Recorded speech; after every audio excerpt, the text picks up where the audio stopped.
Hello दोस्तों, हमारे YouTube channel में आप सभी का स्वागत है। तो इस वीडियो में हम कुछ 6 पॉपुलर डिफेंस स्टॉक्स के ऊपर डिस्कशन करने वाले हैं। जैसा कि आप सभी को पता है कि ये डिफेंस स्टॉक्स के अंदर हमें काफ़ी ज़्यादा करेक्शंस देखने को मिल रहे हैं। तो ये करेक्शंस कहाँ तक हो सकती है, ये हम डिस्कस करेंगे। टेक्निकल्स के अंदर हमें क्या इंडिकेशन मिल रही है, क्या अपॉर्चुनिटीज मिल रही है, क्या अब यहाँ पर इन्वेस्टमेंट करना सही हो सकता है या नहीं, इन चीज़ों को समझेंगे। एंड कब तक यहाँ पर तेजी आ सकती है ये डिफेंस स्टॉक्स में, इन चीज़ों को भी समझने वाले हैं। ओवरऑल पूरे बाजार में ही गिरावटें चल रही हैं, तो इन चीज़ों के ऊपर भी डिस्कशन करने वाले हैं। काफ़ी सारी चीज़ों को अभी हम डिस्कस करेंगे। वीडियो के साथ एंड तक बने रहना, ठीक है।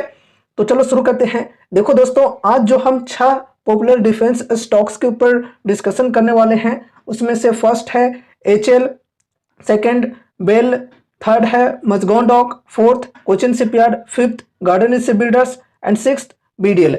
तो इन सभी स्टॉक्स के ऊपर अभी हम डिस्कस करेंगे। पहले यहाँ पर हम ओवरऑल बाजार की बात करें तो पूरे बाजार में ही सेलिंग चल रही है। ऐसा नहीं है कि सिर्फ डिफेंस स्टॉक्स में ही गिरावटें चल रही हैं। देख सकते हो यहाँ पर निफ्टी 50, निफ्टी नेक्स्ट 50, फिर Nifty 100, Nifty mid cap, Nifty small cap, लगभग सभी यहाँ पर देख सकते हो इंडेक्सेस के अंदर गिरावटें ही चल रही हैं। फिर अगर हम सेक्टोरल वाइज बात करें तो यहाँ पर देख सकते हो लगभग सभी सेक्टर्स में गिरावटें हमें देखने को मिल रही हैं। सिर्फ एक आध दो सेक्टर्स को छोड़कर बात करें तो like Nifty IT, Nifty pharma and Nifty health care index, तो इनमें हल्की फुल्की तेजी है, लेकिन ज़्यादातर जो सेक्टर्स हैं उनमें गिरावटें चल रही है। फिर स्पेशली यहाँ पर अगर हम डिफेंस सेक्टर की बात करें तो ये है निफ्टी इंडिया डिफेंस इंडेक्स, जिसमें 15 स्टॉक्स हैं। तो लगभग सभी स्टॉक्स के अंदर देख सकते हो गिरावटें ही चल रही है।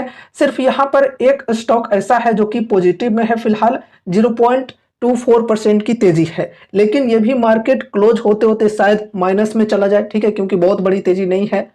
और देख सकते हो यहाँ पर लगभग सभी स्टॉक्स हमें माइनस में देखने को मिल रहे हैं, पूरे डिफेंस सेक्टर के स्टॉक्स में। इसके अलावा अगर हम रेलवे सेक्टर की बात करें तो वहां पर भी गिरावट चल रही है। लगभग पूरे बाजार में ही गिरावटें हमें देखने को मिल रही है। तो गिरावट के पीछे रीजंस की बात करें तो काफी सारे रीजंस हैं। अगर हम इंडिया की बात करें तो जैसा कि आप सभी को पता है कि अभी इलेक्शन का माहौल है। फिर यहाँ पर इन्फ्लेशन की बात करें तो इन्फ्लेशन जो है ये बढ़ रही है और कंजप्शंस जो है वो यहाँ पर घट रहे हैं, तो ये एक रीजन है। एंड उसके बाद अगर हम ग्लोबल बेसिस पे बात करें तो ग्लोबल बेसिस पे भी सेंटिमेंट्स काफ़ी वीक हैं। यहाँ पर अगर हम फेड की बात करें तो फेड के द्वारा भी कुछ ज़्यादा रेट कट की एक्सपेक्टेशन नहीं है, मतलब रेट कट ज़्यादा नहीं हो सकते हैं, इस प्रकार का अनुमान है। एंड उसके बाद यहाँ पर ग्लोबली वाइज ही अगर हम वॉर की बात करें तो वॉर के भी जो सेंटिमेंट्स हैं ये काफ़ी ज़्यादा बढ़ रहे हैं। रशिया यूक्रेन की बात करें तो जो युद्ध पहले से चल रही थी, अब यहाँ पर थोड़ी सी और युद्ध जो है ये बढ़ते हुए देखने को मिल रहे हैं, तो ये भी एक यहाँ पर रीजन बना हुआ है। उसके बाद कंपनीज के जो नंबर्स आ रहे हैं Q2 के, ये काफी वीक आ रहे हैं। ज्यादातर जो रिजल्ट्स हैं वो हमें वीक देखने को मिल रहे हैं। वैल्यूएशन की बात करें तो वैल्यूएशन स्टॉक्स की काफी हाई हो रखी है, ठीक है, और जिस प्रकार की वैल्यूएशन हाई होती है उसी प्रकार से मार्केट भी एक्सपेक्ट करके चलती है कि अर्निंग्स वैसे आने चाहिए। वैल्यूएशन जैसी है वैसी अर्निंग्स भी होनी चाहिए। अगर वैसी अर्निंग्स नहीं आती है तो फिर गिरावटें देखने को मिलती हैं। तो वही चीजें हैं यहाँ पर, वैल्यूएशन जैसी है स्टॉक्स की वैसे यहाँ पर नंबर्स नहीं आ रहे हैं, तो इस वजह से भी गिरावटें चल रही हैं इन स्टॉक्स में। और जो भी स्टॉक्स मतलब बहुत ज्यादा हाई वैल्यूएशन लेकर बैठे हुए थे उन सभी के अंदर काफी ज्यादा सेलिंग चल रही है, ठीक है। अब देखो दोस्तों, यहाँ पर अगर हम स्पेशली डिफेंस सेक्टर की बात करें तो डिफेंस सेक्टर जो है ये काफी टाइम से अंडर परफॉर्म कर रहा है। अब ऐसे में लोगों को लगने लगता है कि यार अब शायद ये सेक्टर ग्रो नहीं कर पाएगा। तो देखो दोस्तों, मैं आपको ये क्लियर करना चाहूंगा, सेक्टर ये तो ग्रो करेगा ही करेगा, डेफिनेटली ग्रो करेगा फ्यूचर में, ठीक है, क्योंकि अभी देखो सभी देश अपने अपने डिफेंस सिस्टम को मजबूत करने में लगे हुए हैं। और स्पेशली इंडिया की बात करें तो इंडिया भी अपने डिफेंस सेक्टर में काफी ज्यादा ध्यान दे रहा है, और सबसे ज्यादा अलोकेशन बजट में हमें क्या देखने को मिलता है, डिफेंस सेक्टर के अंदर ही, ठीक है। तो डिफेंस सेक्टर के अंदर ग्रोथ तो आने वाले समय में होगी ही, और गवर्नमेंट की जो मुहिम चली है आत्मनिर्भर भारत की, उसकी वजह से डिफेंस कंपनियों को काफी बेहतरीन प्रकार से फायदे मिल रहे हैं। तो इस वजह से हम सेक्टर की ओवरऑल बात करें तो आगे चलकर ग्रोथ हमें देखने को मिल सकती है। तो वैसी चीजें सोचने की जरूरत नहीं है कि अब डिफेंस सेक्टर जो है ये खत्म हो गया, बिल्कुल नहीं खत्म हुआ है। अभी टेम्पररी बेसिस पे ये गिरावटें चल रही हैं डिफेंस स्टॉक्स के अंदर। और देखो, अगर किन्हीं का लॉन्ग टर्म का विजन है तो वो यहां पर बैठ सकते हैं, शॉर्ट टर्म का विजन है तो उनको स्टॉप लॉस लगाकर चलना चाहिए। जब इन स्टॉक्स में कम गिरावट आई थी उस वक्त ही हमने कहा था कि अगर आपको किसी कंपनी के ऊपर भरोसा ही नहीं है तो आप सेल करके निकल सकते हो, अगर आपको लॉस हो रहा है तो लॉस बुक करके निकल सकते हो, क्योंकि आगे चलकर अगर और भी ज्यादा गिरावटें आ जाए तो लॉस आपका और भी ज्यादा बढ़ सकता है। इसलिए अगर आपको भरोसा ही नहीं है तो आप बेच करके निकल सकते हो। ठीक है, अब देखो, अगर किन्हीं का लॉन्ग टर्म का विजन है और यहाँ पर थोड़े हाई वाले प्राइस में खरीदे लेकिन अमाउंट्स कम लगाए थे तो अभी यहाँ पर एक्यूमुलेट करके चल सकते हैं। लेकिन हाँ, ध्यान में रखना कि एक्यूमुलेट करने के चक्कर में ऐसा ना हो कि अपने पोर्टफोलियो का एक बहुत ही बड़ा वेटेज दे दिया, तो इस गलती को करने से भी बचना है। अब चलो टेक्निकल्स को डिस्कस करते हैं। सबसे पहले एचएल की बात करें तो देखो यहां पर हमें क्या देखने को मिला है, अभी यहां पर डाउन ट्रेंड ही बनी हुई है, अब ट्रेंड की सिग्नल नहीं मिल रही है। ये जो ट्रेंड लाइन है इसे एज ए रेजिस्टेंस रिस्पेक्ट देकर प्राइस जो है ये डाउन साइड में ही शिफ्ट होते जा रही है। एंड यहां पर एक सपोर्ट की लेवल है 4036 की। इस सपोर्ट से नीचे फिलहाल स्टॉक पहुंच चुकी है, 3964 की करेंट प्राइस है और सपोर्ट से नीचे है। एंड यहां पर देखो, अगर गिरावटें कंटिन्यू रहती है तो यहां पर एज ए सपोर्ट ये लेवल भी काम करेगा। जो इससे पहले का कैंडल है, ये ग्रीन वाला जो कैंडल है, इसका लो जो है ये 3931 का है, तो ये लेवल भी एज ए सपोर्ट वर्क करेगा।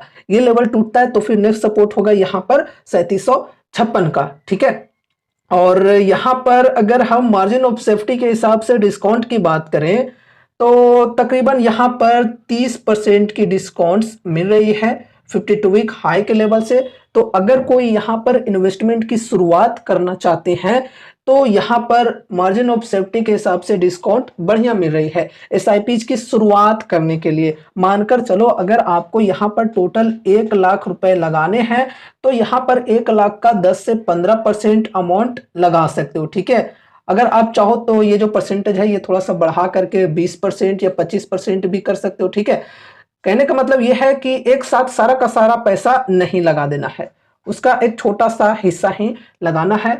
फिर अगर इन्वेस्ट करने के बाद, फर्स्ट एसआईपी करने के बाद गिरावटें कंटिन्यू रहती है तो हर 5 से 10% की डिप पर एड ऑन करके चल सकते हो। लेकिन हाँ, ध्यान में रखना कि उतने ही अमाउंट्स लगाने हैं जितना कि आप बर्दाश्त कर सको। कई सारे लोग क्या करते हैं कि किसी स्टॉक में 10,000 इन्वेस्ट किया है तो किसी में सीधे 5 लाख इन्वेस्ट कर दिया, तो ऐसे में रिस्क काफी ज्यादा बढ़ सकती है। ठीक है, आपको किसी स्टॉक के ऊपर चाहे कितना भी भरोसा क्यों ना हो, उतने ही अमाउंट्स लगाओ जितना कि आप रिस्क लेने को तैयार हो। ठीक है, और अपने पोर्टफोलियो के अंदर डाइवर्सिफिकेशन भी जरूरी है।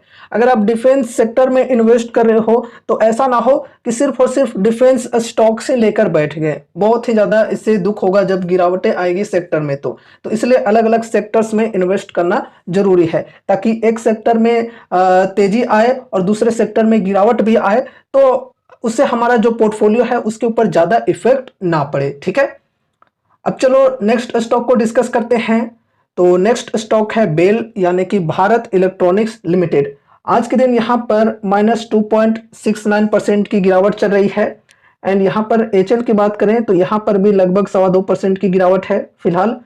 अब यहां पर देखो, पहले ये जो ट्रेंड लाइन है इसे रिस्पेक्ट दे देकर प्राइस जो है ये डाउन साइड में शिफ्ट होते जा रही थी, लेकिन फिर क्या हुआ कि यहां पर ट्रेंड लाइन को ब्रेकआउट मिला, लेकिन ब्रेकआउट मिलने के बाद जो प्राइस है ये ऊपर साइड में सस्टेन नहीं कर पाया और फिर यही ट्रेंड लाइन जो पहले रेजिस्टेंस बनी हुई थी उसे सपोर्ट ले लेकर प्राइस जो है ये डाउन साइड में चलती जा रही है। यहां पर तेजी तो आई लेकिन ये जो रेजिस्टेंस है यहां पर 304 की, इस रेजिस्टेंस से प्रॉफिट बुकिंग भी हुए, इस वजह से यहां पर देख सकते हो प्राइस ज्यादा ऊपर तक नहीं चढ़ पाया है और फिर यहां पर हमें गिरावटें ही देखने को मिल रही है। अब यहां पर नेक्स्ट सपोर्ट की लेवल होगी ये 266 की एंड उसके बाद अगर ये सपोर्ट टूटती है तो फिर ये ट्रेंड के अनुसार ये जो ट्रेंड लाइन है ये सपोर्ट बनेगा। ठीक है, एंड यहाँ पर अगर हम डिस्काउंट की बात करें तो 52 वीक हाई के लेवल से करेंट प्राइस जो कि 271 के अप्रोक्स है, यहाँ तक की बात करें तो लगभग 20% की डिस्काउंट यहाँ पर मिल रही है। एसआईपी की शुरुआत करने के लिए ये डिस्काउंट बढ़िया है। बाकी सपोर्ट के लेवल पर बाइंग करोगे तो और भी ज्यादा बेहतर होगा, जो कि 266 का है। ठीक है, तो यहाँ पर आप फर्स्ट एसआईपी कर सकते हो। एंड जो चीज मैंने पहले एचएल पर बताया कि लिमिटेड अमाउंट के साथ ही चलना है और किस प्रकार से एसआईपी कर सकते हो, उन चीजों को यहाँ पर भी आप अप्लाई कर सकते हो। ठीक है, अब चलो यहाँ पर नेक्स्ट स्टॉक को डिस्कस करते हैं, जो कि है मजगांव डॉक शिप बिल्डर्स। यहाँ पर गिरावट की बात करें तो तकरीबन 2.25% की गिरावट यहाँ पर भी है। एंड सेम टू सेम बेल के जैसा यहाँ पर भी हमें ट्रेंड देखने को मिल रहा है। पहले ये जो स्टॉक है ये इस ट्रेंड लाइन को एज अ रेजिस्टेंस रिस्पेक्ट दे देकर डाउन साइड में शिफ्ट होते गए। ठीक है, फिर ट्रेंड लाइन को ब्रेकआउट मिला, लेकिन प्राइस ऊपर साइड में सस्टेन नहीं कर पाई और फिर ये जो ट्रेंड लाइन पहले रेजिस्टेंस बनी हुई थी ये सपोर्ट की लेवल बन गई और फिर ट्रेंड लाइन को सपोर्ट ले लेकर प्राइस नीचे चलते जा रही है। ठीक है, एंड यहाँ पर देखो 4000 का जो लेवल है ये सपोर्ट का लेवल है और फिर यहाँ पर 3842 का जो लेवल है ये भी सपोर्ट का लेवल है। तो अभी सपोर्ट के लेवल के पास ही प्राइस है। और डिस्काउंट की अगर हम यहाँ पर बात करें तो 52 वीक हाई के लेवल से करेंट प्राइस तक की बात की जाए तो लगभग यहाँ पर 32% की डिस्काउंट अवेलेबल है। ठीक है, तो यहाँ पर भी एसआईपी की शुरुआत करने के लिए डिस्काउंट बढ़िया मिल रहा है। अगर किन्हीं का विजन है लॉन्ग टर्म का तो ही यहाँ पर अभी सोचना। अगर शॉर्ट टर्म के लिए यहाँ पर सोच रहे हो तो शॉर्ट टर्म में कुछ भी नहीं कहा जा सकता, ये ध्यान में रखना।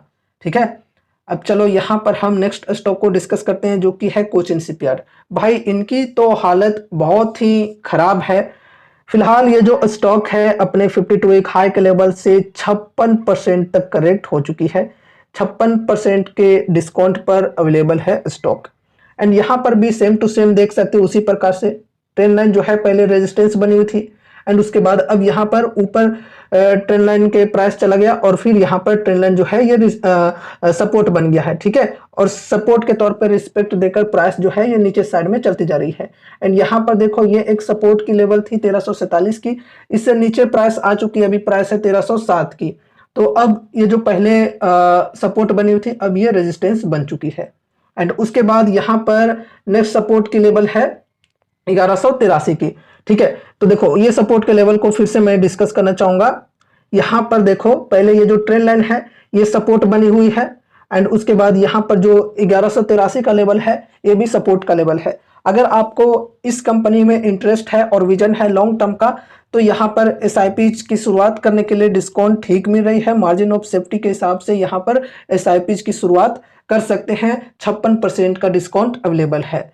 अब यहाँ पर नेक्स्ट स्टॉक है गार्डन इज बिल्डर्स। यहाँ पर गिरावट की बात करें तो -1.34% की गिरावट है। अगर हम अदर डिफेंस स्टॉक से गार्डन इज बिल्डर्स को कंपेयर करें तो आज गार्डन इज बिल्डर्स के अंदर कम गिरावट हमें देखने को मिल रही है। रीजन क्या है कि कंपनी को न्यू ऑर्डर्स मिले हैं और ये ऑर्डर की जो खबर है ये परसों के दिन आफ्टर मार्केट क्लोजिंग आउट हुई थी, तो उसका इंपैक्ट हमें आज के दिन देखने को मिल रहा है। अगर ओवरऑल पूरे बाजार का जो सेंटिमेंट है ये पॉजिटिव होता तो आज के दिन स्टॉक में बेहतरीन तेजी आ सकती थी, लेकिन सेंटिमेंट ही काफी वीक है, काफी नेगेटिव है। इस वजह से यहाँ पर तेजी हमें देखने को नहीं मिल रही है, उल्टा गिरावट चल रही है। लेकिन औरों के मुकाबले में यहाँ पर जो बाइंग है ये कुछ ठीक ठाक हो रही है। ठीक है, अब यहाँ पर अगर हम डिस्काउंट की बात करें तो यहाँ पर भी काफी बड़ी डिस्काउंट अवेलेबल है। 52 वीक हाई के लेवल से करेंट प्राइस तक की बात करें तो तकरीबन 51% की डिस्काउंट मिल रही है। एंड यहाँ पर भी देखो ट्रेंड जो है ये डाउन वाली ही बनी हुई है। ये जो ट्रेंड लाइन है पहले रेजिस्टेंस बनी हुई थी लेकिन अब सपोर्ट बन गई है। ठीक है, एंड यहाँ पर एक सपोर्ट की लेवल है 1371 की, इसी सपोर्ट पर फिलहाल स्टॉक है। ये सपोर्ट अगर टूटता है तो फिर नेक्स्ट सपोर्ट यहाँ पर हो जाएगा 1145 का। एंड यहाँ पर ये जो ट्रेंड लाइन है ये भी सपोर्ट के तौर पे वर्क कर रहा है। तो यहाँ पर भी मार्जिन ऑफ सेफ्टी के हिसाब से डिस्काउंट बढ़िया मिल रही है। अगर आप इन्वेस्टमेंट करना चाहते हो तो यहाँ पर एसआईपी की शुरुआत कर सकते हो।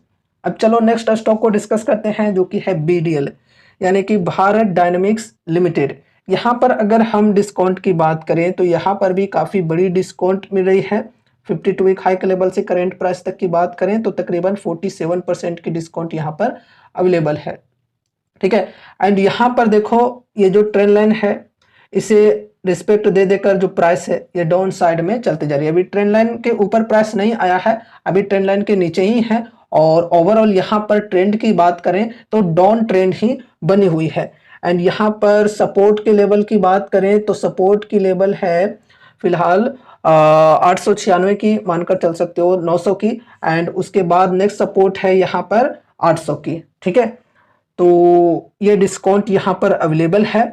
और अभी हमने ये कुछ 6 स्टॉक्स की टेक्निकल्स के ऊपर डिस्कस किया है। अब दोस्तों देखो इन शेयरों में तेजी कब तक आ सकती है ये हम थोड़ा समझते हैं। देखो दोस्तों स्टॉक मार्केट में कोई भी चीजें गारंटेड नहीं होती हैं, लेकिन हम थोड़ी सी एक्सपेक्टेशन करके यहाँ पे चल सकते हैं कि अगर आगे चलकर गवर्नमेंट के द्वारा डिफेंस सेक्टर को लेकर कोई बड़े लेवल पर अनाउंसमेंट आए बजट के दौरान, तो फिर इन शेयरों में बढ़िया तेजी देखने को मिल सकती है। फिर यहाँ पर हमने वैल्यूएशन को डिस्कस किया कि वैल्यूएशन फिलहाल एक्सपेंसिव है डिफेंस स्टॉक्स की, लेकिन पहले के कंपैरिजन में अगर हम बात करें तो अभी बढ़िया है, लेकिन फिर भी वैल्यूएशन यहाँ पर एक्सपेंसिव है अभी भी। तो वैल्यूएशन के अकॉर्डिंग अगर रिजल्ट्स नहीं आती है, जैसी वैल्यूएशन है शेयरों की वैसी अर्निंग्स नहीं आती है, वैसी रिजल्ट्स नहीं आती है, तो फिर गिरावटें हमें देखने को मिलते ही रहेगी। अगर वैल्यूएशन से बेहतर रिजल्ट्स हमें देखने को मिलते हैं तो फिर स्टॉक्स में तेजी आ सकती है।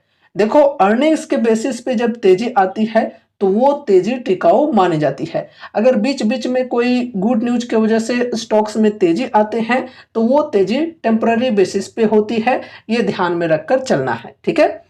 अब दोस्तों देखो एक चीज और यहाँ पर मैं इंक्लूड करके चलना चाहूंगा आज के बाजार के बारे में। ये मुझे शुरू में ही बोलना था, मैं भूल गया था। देखो आज जो हमारे बाजार में गिरावट हुई है इसके पीछे एक अलग ही रीजन है अडानी ग्रुप से रिलेटेड। अडानी ग्रुप के ऊपर एक बहुत ही बुरी खबर आई है। खबर है यहाँ पर रिश्वत से रिलेटेड। इस चीज के ऊपर हम डिटेल में डिस्कस करेंगे अगले वीडियो में, ठीक है।